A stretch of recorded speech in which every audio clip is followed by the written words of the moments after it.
eu quero te convidar a abrir a sua Bíblia em Isaías, capítulo 6. É um texto muito conhecido de todos nós, que fala a respeito daquela visão que Isaías teve e o seu chamado e, consequentemente, o seu comissionamento por Deus. E diz assim, Isaías 6: No ano da morte do rei Uzias, eu vi o Senhor assentado sobre um alto e sublime trono, e as abas de suas vestes enchiam o templo. Serafins estavam por cima dele, cada um tinha 6 asas, com 2 cobria o rosto, com 2 cobria os pés, e com 2 voava.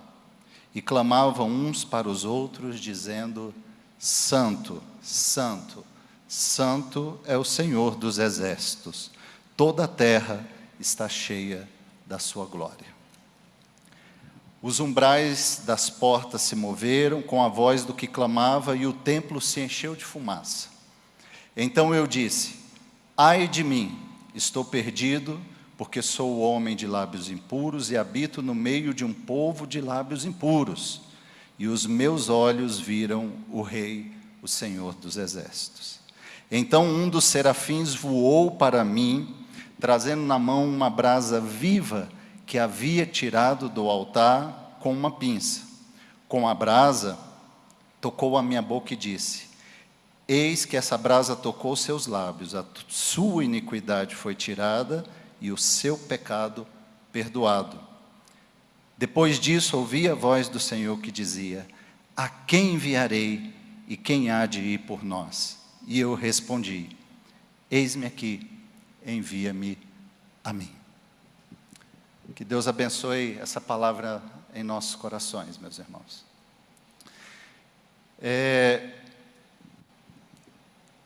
Ao percebermos aqui o início desse texto, falar sobre o rei Uzias, Isaías fala que essa visão que ele teve acontece exatamente no ano da morte do rei Uzias.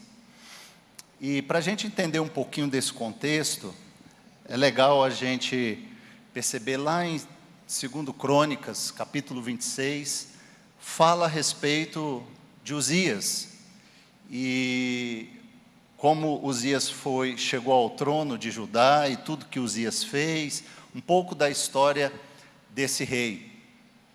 E Uzias, ele foi um importante rei de Judá. Enquanto ele governava ali o reino do sul, Judá experimentou o maior período de prosperidade, de poder e de vigor espiritual, desde a época de Salomão. O filho de Salomão foi responsável pela divisão do reino. Reino do norte, reino do sul, Judá, Israel, se dividiram após o filho de Salomão seguir o conselho dos jovens da sua época e abandonar o conselho dos sábios que aconselhavam seu pai Salomão. E manter um reinado muito duro sobre o povo, e o reino se divide. E desde então a gente vê muita a alternância do poder no reino, tanto em Israel como em Judá, a gente vê. Porém, depois de muito tempo, algumas gerações ali, depois de muito tempo, Uzias, ele é levado ao poder, ele é o rei agora de Judá, e o povo levanta Uzias como rei, e Uzias passa então a reinar, e esse tempo de reinado de Uzias foi um tempo diferenciado, ao ponto de ser comparado com o reinado de Salomão. Então foi algo que há muito tempo o povo não via um rei reinar com aquelas características e buscando ao Senhor como fez Uzias. Uzias foi um rei que começou a reinar com 16 anos de idade. E ele teve um reinado longo, foram 52 anos de reinado. E entre os feitos dele, Uzias, ele reforçou as defesas do exército, ele ele equipou melhor o exército, tinha muitos homens ao seu serviço, né, no exército, consolidou a posição comercial tanto de Israel como de Judá. Ele melhorou muito as relações comerciais com o exterior. Então, ele ampliou tudo isso. A consequência disso levou que ele construísse fortalezas em localizações estratégicas para proteger as riquezas que eles estavam então acumulando e vivendo esse novo período de prosperidade. Ele também foi um rei que investiu em agricultura e gado, enfim. Uzias foi um excelente rei.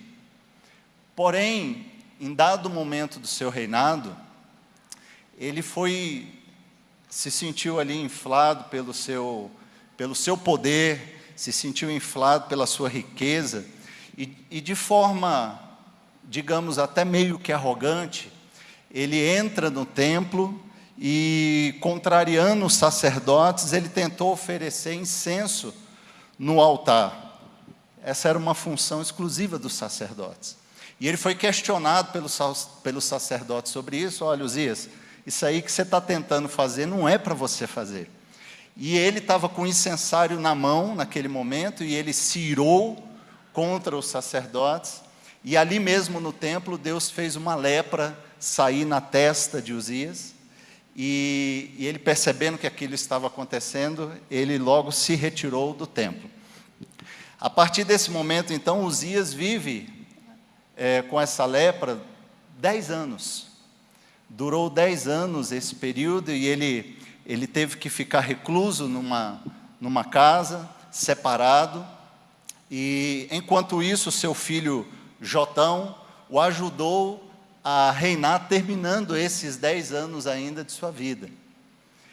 E quando Uzias então morre, a nação de Judá, ela fica meio que desestabilizada. Eles percebem uma crise nacional que se instala ali em Judá, uma tristeza muito grande, o luto, a comoção, porque Uzias foi um rei amado. Ele, apesar de ter cometido esse pecado contra o Senhor, ele era um rei amado, um rei que trouxe prosperidade, vigor, como eu disse, riqueza para Judá, fortaleceu Judá. Então, Judá viveu um tempo de ouro, depois de Salomão, muito tempo depois, viveu novamente o tempo de ouro. Então, ele era um rei muito querido, muito amado, e a sua morte trouxe esse momento de esfriamento, de desestabilidade, tanto espiritual, como emocional, política, governamental. E é nesse contexto que Isaías vai até o templo para orar. E quando Isaías vai ao templo para orar, ele se prostra diante do Senhor, desanimado também. O que seria agora de Judá? O que iria acontecer? Com frustrações, expectativas, talvez, e ele vai orar. E é nesse momento que ele vai orar que ele tem uma visão de Deus. Deus dá a Isaías uma visão, e essa visão que Isaías tem de Deus é uma visão de Deus em sua santidade. Isaías disse que viu Deus sentado num alto e sublime trono. Alguns pregadores, às vezes, querem forçar um pouquinho e dizer que Isaías não teve uma revelação de Deus, um encontro com Deus, porque Uzias estava reinando. Mas, irmãos, Deus se revela a quem Ele quer, do jeito que Ele quer, a hora que Ele quiser, e Ele não depende desses fatores para que Ele se revele a alguém, de forma nenhuma. Eu acho um pouco de forçação hermenêutica isso aí, querer dizer assim que não, só porque Uzias morreu agora, não. Deus tem os seus planos, os seus propósitos, e a hora certa para fazer todas as coisas. E não é o nosso tempo, é o tempo dele. E foi nesse momento mesmo de desestabilidade que ele se mostrou para Isaías, sentado num alto e sublime trono, as suas vestes, né, as abas de suas vestes tocavam o chão, e ali estavam então serafins voando sobre a sua cabeça, serafins que voavam adorando o Senhor, serafins que tinham 6 asas, com 2 cobrindo o rosto, com 2 cobrindo os pés, com 2 voando. Alguns comentaristas dizem que essas 2 asas que cobriam o rosto é para que eles não olhassem diretamente para a glória de Deus. Essas 2 que eles cobriam os pés eram um sinal de humildade na presença do Senhor, e eles voavam adorando e cantando santo, santo, santo, e foi essa visão que Isaías teve. Ele viu o Senhor e os umbrais, as portas se moveram com a voz do que clamava, e o templo se encheu da glória de Deus. A questão aqui é que, o que significa essa visão para Isaías? O rei havia morrido, havia uma desestabilidade, e Deus quis mostrar para Isaías que, apesar do rei humano ter morrido, o rei glorioso celestial continua sentado no seu trono de glória, reinando sobre tudo e sobre todos. O rei da glória, o Todo-Poderoso, sobre a terra, sobre os céus, na sua majestade, na sua glória, dizendo para Isaías: Isaías, o rei de vocês, o rei humano, Uzias morreu, mas o rei eterno está aqui, eu continuo aqui, reinando sobre vocês. E essa visão que Isaías tem é uma visão reveladora de quem é Deus. O Deus que reina independente de qualquer coisa. Às vezes as coisas estão dando errado aqui para a gente, às vezes a história está sendo conduzida, a história da humanidade está sendo conduzida para algo que a gente às vezes fica com medo, e são guerras, e são rumores, mas eu quero lembrar você que a soberania de Deus é isso. Deus, Ele permite que essas coisas aconteçam, Ele permite que os homens vão fazendo mudanças na história, mas Ele não deixou de ser Deus. Ele continua sendo Deus glorioso, todo-poderoso, e aconteça o que acontecer na história, altos e baixos, o final disso tudo é honra e glória para o nome do Senhor. O final dessa conta aí, final dessa matemática, é honra e glória ao nome do Senhor. Toda honra e toda glória seja dada a Ele. Deus não perdeu o controle da história, e muito menos o controle das nossas vidas. Mas o Senhor nos dá oportunidade de pensarmos, de refletirmos, de agirmos, de tomarmos decisões. E Ele traz essa visão reveladora para Isaías, de que Ele continua sendo o rei de Judá, continua sendo o rei deles, o Senhor de toda a terra, o Todo-Poderoso. E nesse momento que Isaías tem essa visão reveladora da glória de Deus, Isaías se depara com o Deus Santo em sua santidade, em sua majestade, e se depara com a sua própria natureza humana. E é quando Isaías vira e diz assim: ai de mim, estou perdido, porque sou homem de lábios impuros e habito no meio de homens de impuros lábios. E os meus olhos viram o Senhor, coisa que os olhos dos anjos, dos serafins que ali estavam, não contemplavam. E os meus olhos viram o Senhor. Isaías, ao falar assim, ai de mim, é na verdade um desabafo de sua consciência, de sua incapacidade, de sua condição decaída, pecaminosa, diante de um Deus santo, de um Deus poderoso. E ele vê aquele coro angelical cantando: santo, santo, santo, santo é o Senhor dos exércitos. Toda a terra está cheia de sua glória. Como ele poderia fazer parte daquilo? Como ele poderia fazer parte daquele louvor e daquela adoração que era dada ao Senhor em sua condição pecaminosa? Isaías então declara a sua incapacidade. Ai de mim, meus lábios são impuros, eu não posso fazer parte disso, eu não posso celebrar, eu não posso cantar dessa forma, e os meus olhos ainda viram o Senhor.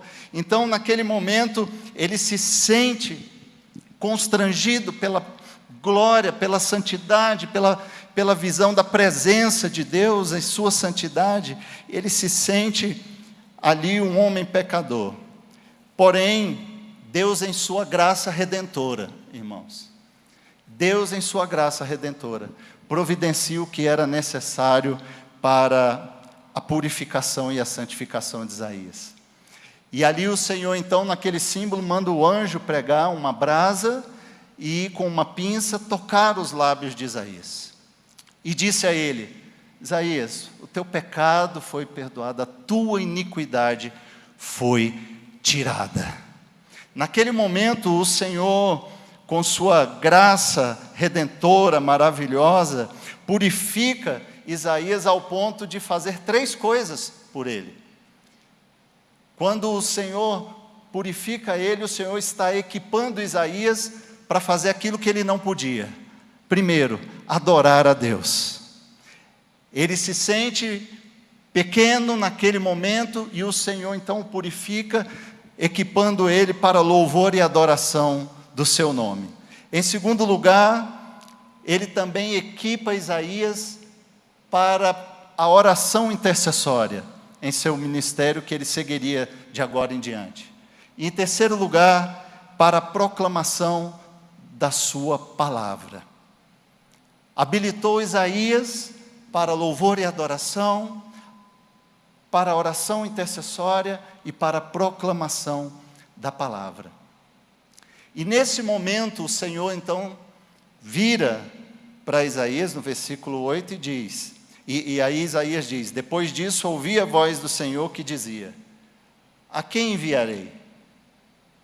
E quem há de ir por nós? E eu respondi: eis-me aqui, envie-me a mim. Deus poderia nesse momento, irmãos, ter dado uma ordem direta para Isaías. E ter falado: agora, Isaías, que o teu pecado está perdoado, a tua iniquidade está tirada, você está equipado para me adorar, para proclamar, para interceder, então vá. Mas Deus não fez isso, Deus fez um convite a Isaías. E o convite que Deus faz a Isaías é exatamente porque Deus, Ele quer usar um coração voluntário. Ele quer usar um coração comprometido no seu serviço, de forma voluntária e cheio de amor. E não um coração obrigado a fazer a sua obra. E não um coração obrigado a cumprir tudo aquilo que o Senhor deixou para nós como igreja fazermos. Mas Ele quer um louvor que seja espontâneo e cheio de amor. Ele quer uma oração intercessória que seja espontânea e cheia de amor. Ele quer uma proclamação da sua palavra que seja espontânea e cheia de amor. Uma ordem é algo que imediatamente Isaías teria que cumprir, porque ele sabia que era o Deus Todo-Poderoso que o estava mandando, se Deus assim o fizesse. Mas Deus faz a ele um convite. E um convite nos dá a oportunidade de reflexão. Nos dá a oportunidade de decisão, de tomada de decisão. Então Deus faz um convite, uma pergunta, através dessa pergunta: a quem enviarei? E quem há de ir por nós? Aquele Isaías que há poucos minutos dizia: ai de mim, porque eu não posso fazer parte disso, é o Isaías que vira agora e diz: eis-me aqui, envia-me a mim. Por causa desse encontro transformador que ele teve com Deus. Às vezes, irmãos, nós achamos que as coisas vão acontecer para nós, são exatamente nos melhores momentos da nossa vida. Quando tudo está bem, eu vou servir ao Senhor. Quando tudo estiver indo de vento em popa, tudo que eu projetei, tudo que eu programei, agora eu vou dedicar tempo para servir ao Senhor. Mas pergunte para quem você quiser aí. Esses encontros transformadores que a gente tem com Deus, igual a esse que Isaías teve, geralmente acontece nos nossos momentos de maior frustração, irmão. Nos nossos momentos que estamos sem muita esperança no coração, tristeza, acometidos de situações que nos deixam desanimados, abatidos, entristecidos, e de repente, às vezes até sem força, resolvemos buscar ao Senhor. E quando resolvemos buscar a Ele, somos cheios da sua graça, da sua misericórdia, que enche a nossa alma, que enche o nosso ser, e o Senhor então traz sobre nós um encontro transformador, um encontro cheio da sua graça, da sua revelação, da transformação do poder do seu Espírito, que nos levanta, que nos eleva, que nos ergue em sua presença, e nos põe em posição de estar com Ele e ser transformados por Ele para louvor da sua glória. É nesses momentos, e o Senhor faz questão de se apresentar para mim e para você. Todos nós, irmãos, temos algo que nos lembramos muito bem de quando o Senhor nos encontrou. Todos nós sabemos, e que coisa boa é acumular vários encontros com o Senhor em nossa caminhada, em nossa jornada, encontros transformadores, encontros que nos redirecionam, encontros que nos fazem nos posicionar novamente na presença do Senhor e continuar, ainda que tudo esteja dizendo não, ainda que tudo esteja negando.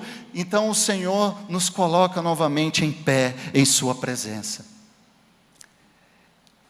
E muitas vezes nós nos sentimos assim como Isaías: ai de mim, Senhor, não vou dar conta, ai de mim, eu não posso.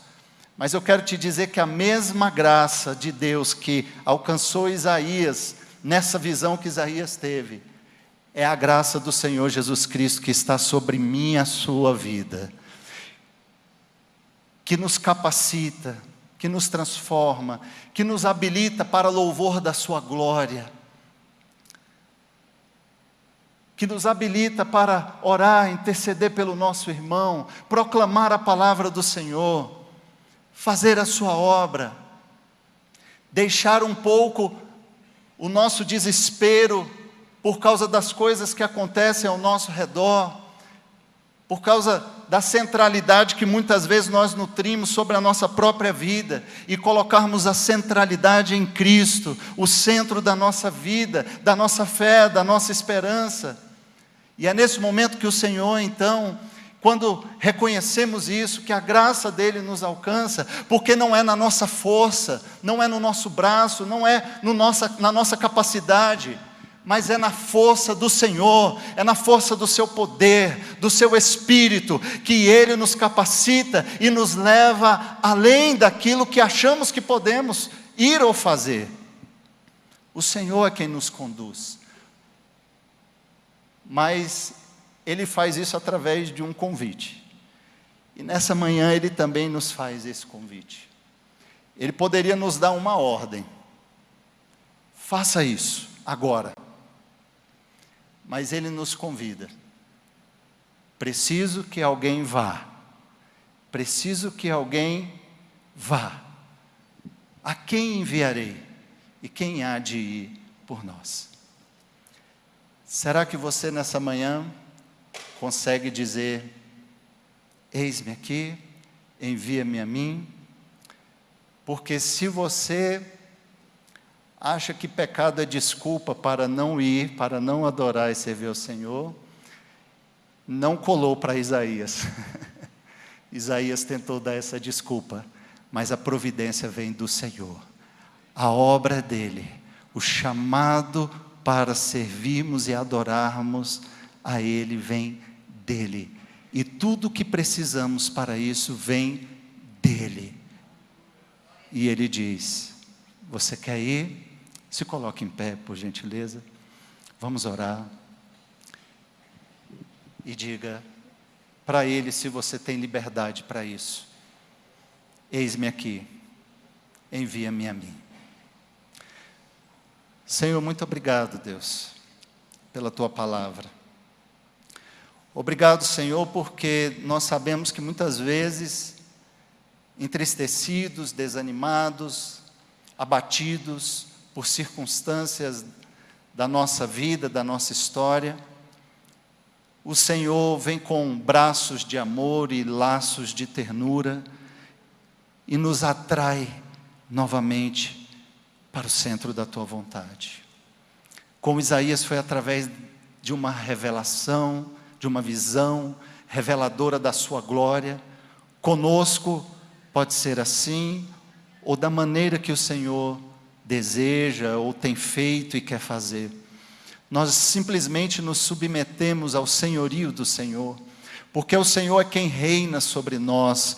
O Senhor é o Rei exaltado, todo-poderoso, que governa todas as coisas, as nossas vidas, mas nos dá a oportunidade de refletirmos sobre a rica oportunidade de estar diante do Senhor, de conviver contigo, de desfrutar da Tua graça, da Tua misericórdia, do Teu amor, e servi-lo também com amor, com misericórdia pelo próximo, fortalecidos no poder do Teu Espírito.